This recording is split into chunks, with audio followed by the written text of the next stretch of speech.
Oh yeah, my name is Farid. In this video, we are going to learn English from the Jungle Circle. बिना subtitles को छोड़े, बिना vocabulary regions को miss करे, full detail में step by step real life examples के साथ. So let's start. McGregor, I think you seem to be taking us off course. We should turn that way. No, we're good. Stay on course. La Grima de Cristal is that way. He's Frank, fine. I think you're mistaken. I'm not mistaken. I'm the skipper. La Grima de Cristal is straight ahead. Stay on course. Frank, it says on the map that it's passable. Here we have that cliff and exactly that tributary. We can save 2 days going this way. We cannot go that way. We have to go that way. La Grima de Cristal is that way. We go that way, it's rapids. You ever been down the rapids? No, but I presume that you have, which Yes. is why I hired you. So just turn that way, to the right, starboard, whatever you call it. I'm not the one who can't swim, pants. Well, don't you worry about that, Skippy. Lady, it's skipper. My mistake.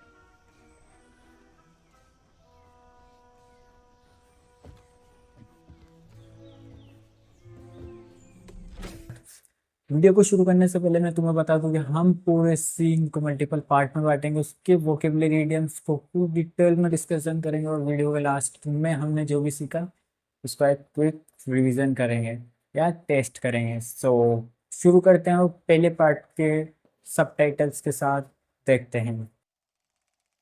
McGregor, I think you seem to be taking us off course. We should turn that way.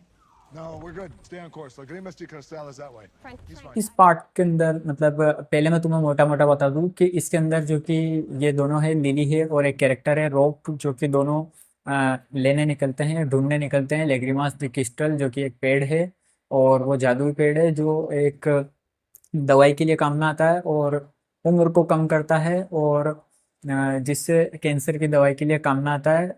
और ये ढूंढने निकलते हैं इसके अंदर, जो कि ये सीन है इसके अंदर दोनों लड़ा रहे हैं रास्ते के लिए. सो हम पहले जो भी शब्द उसको उसके बारे में देखते हैं. सीम सीम का मतलब होता है प्रतीत होना. For example you seem to be donkey, तुम डोंकी जैसे दिख रहे हो या प्रतीत हो रहे हो. You don't seem in a good mood. You don't seem in a good mood. इसके अंदर यूज हुआ I think you seems to be taking us off course. Taking us off course एक फ्रेज या इडियम से जिसका मतलब simply mean होता है तुम हमें गलत दिशा में ले जाना. गलत दिशा में ले जाना इसका मतलब होता है. और पूरे जो क्वेश्चन है उसका मतलब क्या, I think you seems to be, मुझे लगता है तुम गलत दिशा में ले जा रहे हो, मतलब मुझे प्रतीत होता है कि तुम हमें गलत दिशा में ले जा रहे हो.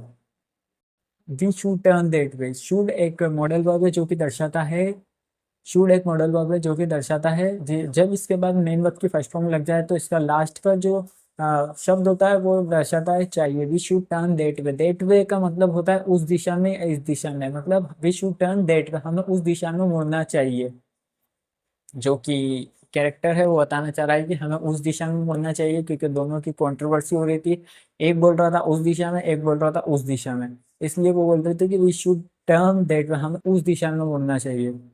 लेग्रिमास the crystal is that way. मैंने तुम्हें फर्स्ट में बताया था लेग्रिमास एक जादुई पेड़ है जो कि उम्र को कम करता है, मतलब धीरे करता है और दवाई के लिए काम में आता है. और Lagrimas the crystal is that way. That way का मतलब इस दिशा में या उस दिशा में. लेग्रिमास द क्रिस्टल इस दिशा में है, लेग्रिमास द क्रिस्टल उस दिशा में है, मतलब इसका यही है. और हमारा जो अगला शब्द आता है वो है De Cristal is that way. Frank, He's Frank, fine. I think you're mistaken. I'm not mistaken.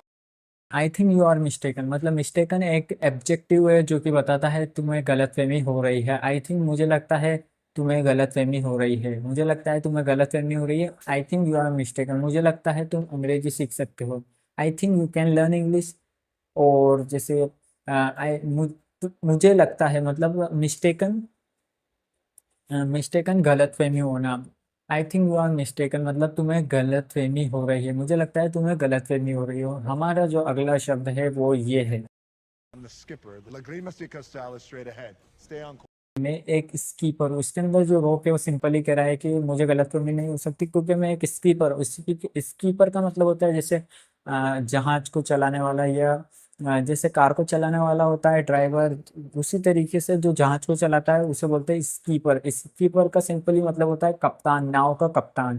सो रोक कह रहा है कि मुझे गलतफहमी नहीं हो सकती. I am not mistaken, I am a skipper. मैं एक नाव का कप्तान हूँ, इस जहाज का कप्तान हूँ, इसलिए मुझे गलतफहमी नहीं हो सकती. Lagrimas the crystal is straight ahead. Straight ahead जो कि बताता है कि जस्ट सामने, हमारे सामने या इसके जस्ट सामने। लेग्रिमास दी क्रिस्टल इस स्ट्रेट है। लेग्रिमास दी क्रिस्टल का जो पेड़ है वो जस्ट सामने है या इसके आगे है। इसका मतलब ये होता है, इसके अंदर ये बता रहा है कि लेग्रिमास दी क्रिस्टल जो कि जादुई पेड़ है वो जस्ट हमारे सामने है। और हमारा जो अगला वर्ड है, Horse. Frank, it says on the map that it's passable. Here we have that cliff and exactly that tributary. Map. Map का मतलब जो कि किसी पर्टिकुलर एरिया को दर्शाता है, जैसे इस पर्टिकुलर एरिया में क्या क्या है। और पॉसिबल, पॉसिबल एक एब्जेक्टिव है जो कि किसी शब्द की, पॉसिबल जो कि किसी शब्द की विशेषता को बताता है, उसे एब्जेक्टिव कहते हैं। पॉसिबल का मतलब संभव। It's possible you can learn English. इस तरीके से तुम इसका यूज कर सकते हो। Here we have that cliff and exactly their tributary. Cliff का मतलब होता है खड़ी चट्टान, जिसके अंदर वो मैप के अंदर बता रही है कि ये पॉसिबल है। यहाँ पर एक खड़ी चट्टान है, क्लिफ है। Here we have that cliff और their tributary, वहाँ पर उसकी सहायक नदी है। और वहाँ से अगर हम जाएंगे तो फिर उसके जो उसी रास्ते पर जाएंगे तो हमें लेग्रिमास दी क्रिस्टल का पेड़ मिल जाएगा। इसी वजह से जो क्लिफ है वो एक खड़ी चट्टान है और ये जाते हैं तो उसके अंदर जाते हैं तो इसको बोलते हैं क्लिफ। और ट्रिब्यूटरी का मतलब सहायक नदी।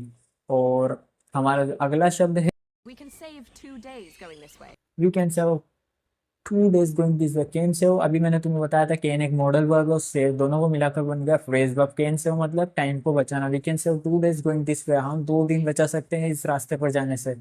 इस रास्ते पर अगर हम जाएंगे तो हम 2 दिन बचा सकते हैं। We can save 2 days going this way. We cannot go that way. We have to go that way. The Gnimisty Castle is that way. इसके अंदर रोक जो कि बता रहा है कि I can not go that way. Can का मतलब एक मॉडल वर्ब है। गो दैट वे मतलब मैं उस दिशा में नहीं जा सकता। वी हैव टू एक नया शब्द है जो कि है फॉर्मेशन। हैव टू के बाद मेन वर्ब की फर्स्ट फॉर्म अगर होगी तो उसका जो लास्ट का मतलब निकलता है करना। मतलब we have to go that way, हमें उस दिशा में जाना है, ना है। इसी तरीके से हैव टू के बाद कुछ भी अगर मेन वर्ब की फर्स्ट फॉर्म है तो उसका लास्ट मतलब ये निकलता है ना है। For example, I have to learn English, मुझे अंग्रेजी सीखना है। You can do it, Lucas! Okay, listen, I have to speak to the top brass. इसी तरीके से हमारा जो अगला वर्ड है, We go that way, it's rapids. You ever been down the rapids? We go that way, it's rapids. You ever been down the rapids. Rapids का मतलब होता है तेज बहाव वाली नदी। जब ये जाते हैं तो ये जो रोक है वो बता रहा है कि तुम जिस रास्ते पर मुझे ले जाना चाह रही हो वहाँ पर रैपिड से मतलब तेज बहाव वाली नदी है। और been down, you ever been down मतलब तुमने तेज बहाव वाली नदी का अनुभव किया है क्या, अनुभव करना। बीन डाउन का मतलब क्या होता है, अनुभव करना। You ever been down learning English, तुमने अंग्रेजी सीखने का अनुभव किया है क्या। इसी तरीके से हमारा जो अगला शब्द है, No, but I presumed that you have, which Yes. is why I hired you. So just turn that way, to the right, starboard, whatever you call it. परस्यूम। परस्यूम का मतलब होता है किसी भी मान लेना। मतलब जैसे मान लेना किसी लॉजिक से। वो उसके अंदर बता रही है I think I presume that you have, तुमने मतलब मान लेना, ये उसने माना कि तुमने किया होगा। इसका यू मतलब रैपिड से उसका अनुभव तुमने किया है, मैं मान लेती हूँ। वो लिली है वो कहना चाह रही है। हायर जो कि एक वर्ब है, ये सिंपली दर्शाती है काम पे रखना। काम पे रखना मतलब जॉब पे रखना, क्योंकि लिली ने इसको काम पर रखा था कि ये जो अमेजोन नदी है उस नदी से जाएंगे तो फिर वहाँ पे जो ये सारी इसी बोट चलाएगा। लेकिन दोनों के बीच में कंट्रोवर्सी चल रही थी, जिसलिए लिली ने बोला which is why I hired you, मतलब मैंने तुम्हें किस लिए काम पर रखा है। तो मैं कहती हूँ कि तुम जैसा मैं कह रहा हूँ वैसा ही करो। तो which is why I hired you. और फिर just turn that way, whatever you call it. Whatever का मतलब जो तुम इसे बुलाते हो। कॉल एक वर्ब है जो कि दर्शाती है बुलाना, पुकारना किसी भी चीज को, जैसे नाम से पुकारना। जो भी तुम what ever you call it मतलब जो भी तुम इस बोर्ड को बुलाते हो। I'm not the one who can't swim, Pants. Oh, don't you worry about that, Skippy. Lady, it's Skipper. My mistake. और अगला वर्ड है वो है I am not one who can't swim. Can't swim का मतलब कैन, वापिस modal verb आ गया। और स्विम मतलब मैं वह नहीं हूँ जो स्विमिंग नहीं कर सकता। मैं वो नहीं हूँ जो स्विमिंग नहीं कर सकता। मतलब उसके अंदर जो दोनों कैरेक्टर है, रॉक को तो तैरना आता है और जो लिली है उसको तैरना नहीं आता है, क्योंकि अमेज़न के अंदर पानी बहुत है और वो उस रास्ते पे जाने की कह रही है। तो फिर दोनों के बीच में कंट्रोवर्सी चल रही थी और फिर उसने बोला हम उस रास्ते पे चलेंगे। तो फिर जो रॉक है वो बोल रहा है कि मैं वह नहीं हूँ जिसे तैरना नहीं आता। और फिर उसके बाद लिली बोलती है don't you worry about that Skippy. Skippy का मतलब मैंने अभी तुम्हें बताया था कि स्कीपर होता है जहाज, और जो लिली है वो उसको चिढ़ाना चाह रही है, इस तरीके से लिली बोल रही स्कीपी। स्कीपी एक जैसे मजाक उड़ाने वाला शब्द है स्कीपी, और डोंट यू वरी तुम इसकी टेंशन मत लो। स्कीपी ओफी जो रोक है वो बोलता है लेडी इट्स कीपर। मतलब लिली को बोलता है कि यह एक स्कीपर मतलब कप्तान है, और फिर वो बोलते हैं कि माय मिस्टेक। माय मिस्टेक जो कि अगर तुम गलती करते हो तो सॉरी के लिए ये पॉपुलर वर्ड है, बहुत यूज होता है। जैसे सॉरी, अगर तुम्हें किससे सॉरी मांगनी है तो तुम इसका यूज कर सकते हो माय मिस्टेक। जैसे for example My mistake. My mistake. और इसी के साथ हमारा पूरा सीन कंप्लीट होता है।